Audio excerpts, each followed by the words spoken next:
Good morning and welcome in. It's Dan Hardenbrook. Glad to have you along. Time now to take a look at your latest local news from around the region with your Newberry News Update on M123 FM. The news today is brought to you by your four-time award-winning local newspaper of the year. It's the Newberry News. Let's check out this week's front page headlines. A farewell to Our Redeemer Lutheran Church. The Engadine Old Iron Show takes place this weekend. Columbus Township Supervisor and Fire Chief have both resigned. Curtis Sidewalk sales take place today. Hit the trails with a free ORV weekend, August 15th and 16th, and get outside for Conservation Week, August 10th through the 15th. Those stories and more available inside this week's edition of your award-winning Newberry News. It's available now. In your latest local news this morning, votes are in from yesterday's primary election in Luce County. All local millages passing with voters in Luce County. Proposal A, which was a millage renewal for the 4-H and MSU extension. Luce County Parks and Recreation passed with 808 votes in favor and 414 opposed. Proposal B for senior services passes 835 to 386. Proposal C for the Veteran Services Office was 992 to 229. Proposal D, the millage for the Luce County Airport, yes votes 744, no votes 454. Proposal E for the Luce County Animal Shelter also passes with ease 861 to 348. Proposal F for the Tequamanon Area Library 797 to 413. Again, get full election results in next week's edition of your Newberry News. And for more information on yesterday's primary votes for local millages, you can check out the Newberry News Facebook page. Curtis is the place to be today for their annual sidewalk sales and community rummage sales. The Curtis Area Chamber of Commerce hosting the annual event, which takes place today from 10 until 3 in Curtis. It's the Sidewalk Days and community rummage sales going on throughout the town. You can shop, stroll, and support local businesses and individuals with great finds, amazing deals, community spirit in and around Curtis. You can contact the Curtis Area Chamber of Commerce for a list of participating locations. The Curtis Community Building will also be holding sales for the Curtis Area Library, Marcy's Pantry, and other local organizations. Again, for more information, check out today's latest edition of the Newberry News or go to the Curtis Area Chamber of Commerce Facebook page. The Newberry Farmers Market continues to be a popular destination each week. The Newberry Farmers and Artisan Markets taking place Thursdays from 4 until 6 p.m. at the lot on Newberry Avenue next to Ice Cream Bandits.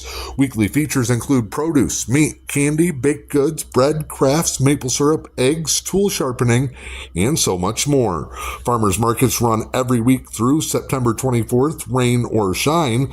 Local market is managed and overseen by the LMAS District Health Department.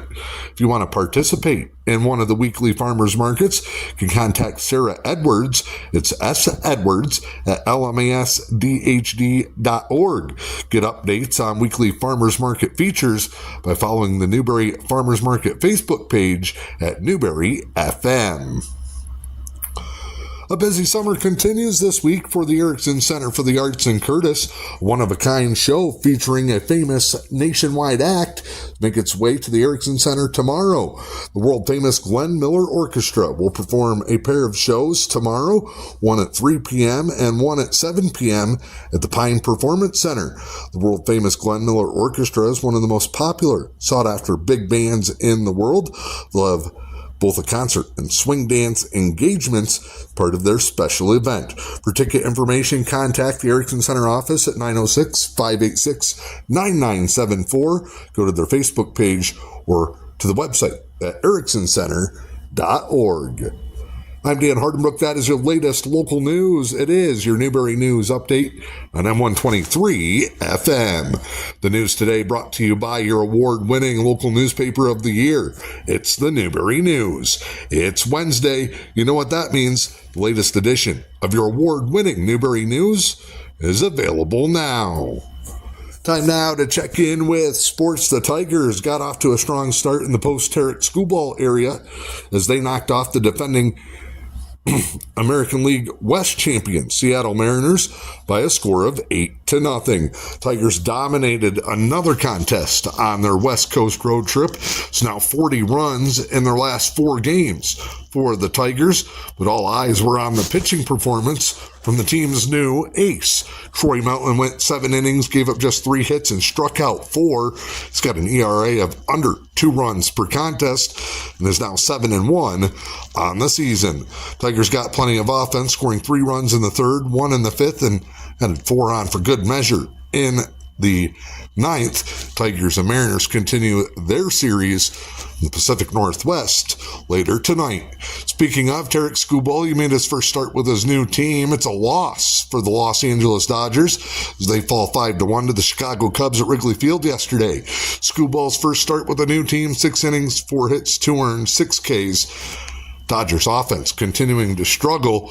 They have one of the best records in baseball at 69-45. Your latest local weather forecast for the day today: chance of showers, mostly cloudy skies, and highs in the mid-70s. Calm winds northwest, 5 miles per hour. For your Thursday, cloudy through mid-morning, gradually clearing in the afternoon. Highs will peak into the low to mid-80s. South winds 5 to 10. Friday wrapping up the work week, sunny skies and a high in the low 80s. I'm Dan Hardenbrook. Have a great day. It is your Newberry News Update on M123 FM. Covering stories that interest the community, readers have come to depend on the Newberry News. Subscribe to the digital edition for early Wednesday morning access or get the print edition delivered to your doorstep. The Newberry News, your news and information leader.